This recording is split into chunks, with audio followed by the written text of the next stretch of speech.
Hey, it's Onesto, and IK Multimedia just sent over T-RackS 6, their latest mastering suite. In this video, we're going to talk all about it, but first, let's try one of their new modules called Master Match X. It's supposed to analyze your track, give you a custom result that you can, of course, tweak later. I drew a bunch of Botanica samples on top of each other, and this is what it sounds like.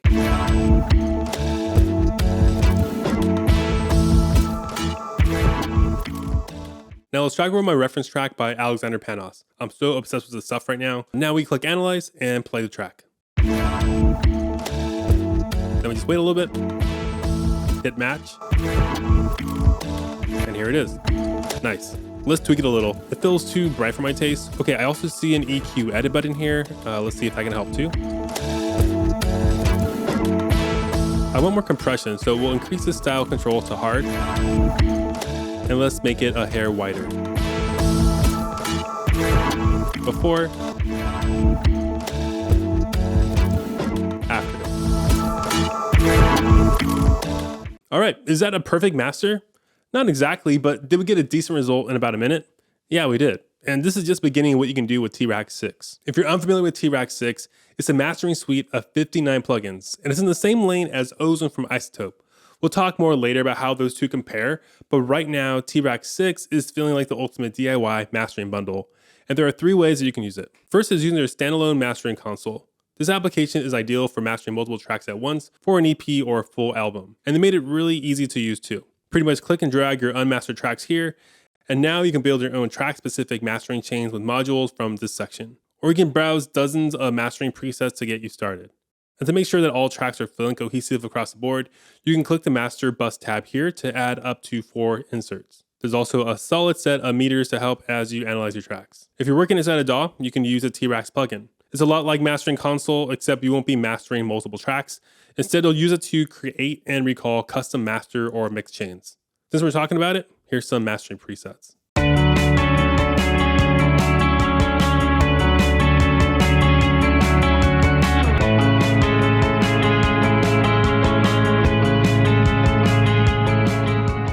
Overall, there's about 40 mastering presets, and I was pleasantly surprised.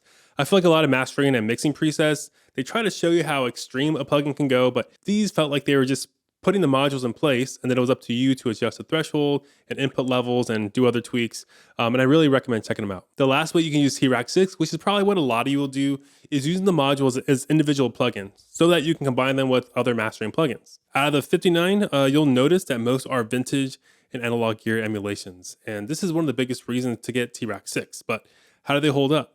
Because it's a 6th edition of T-RackS, I did do a quick dive into Reddit to see what people thought about version 5. Pretty much out of the 59 plugins, everyone will have their favorites, their go-tos, but there aren't really any duds in here. Across the board, they range from passable to excellent. People found them better than Waves, but not as good as UAD. So my quick, unscientific conclusion is that these 59 plugins, they are more than good enough. And here are some of the plugins that Reddit loves. The first is Stealth Limiter. I was surprised at how much love this got, but after using it, I kind of get it. You can push this limiter really hard and you won't get artifacts. So here's that track from the beginning of the video.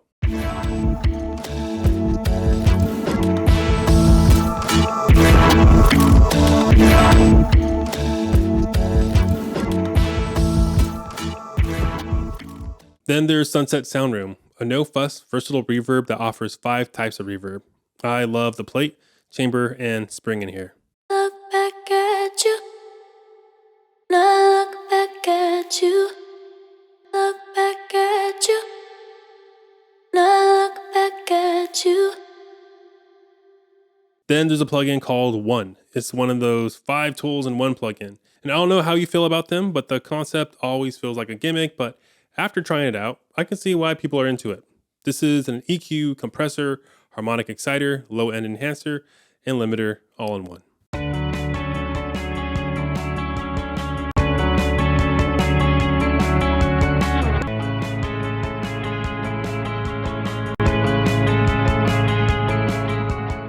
And with version 6, IK Multimedia, they're introducing 8 new modules.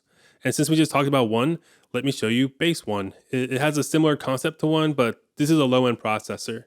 I have it on this electric bass, and I think it does give it more oomph and dimension.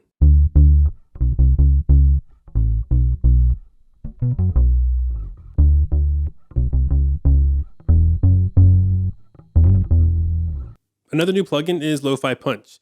This has 2 lo-fi algorithms, a compressor, and all the other tools necessary to lo-fi any sound. There are a lot of plugins that do this right now, so if you have a lo-fi plugin already, you're good. But if you don't have one yet, you'll really appreciate this one.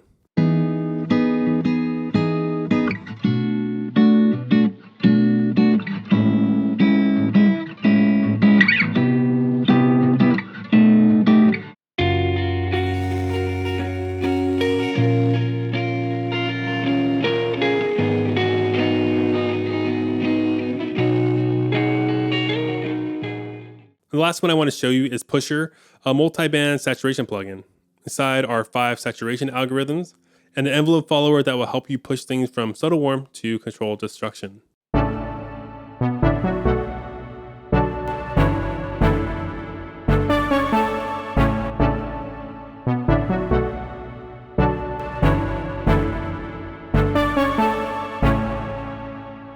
After playing with these over the weekend, here's my first impression.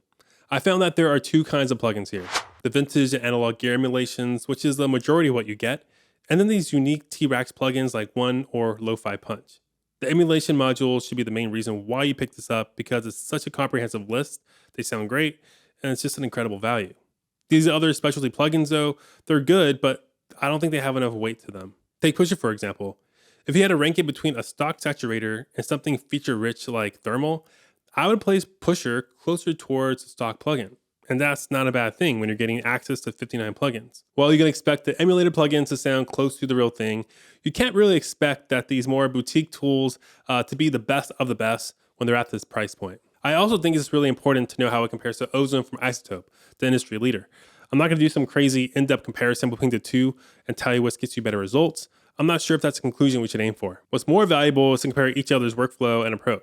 Both T-RackS and Ozone, they are top-notch mastering suites, but T-RackS 6, they kind of say, here's everything you need and more to master it yourself.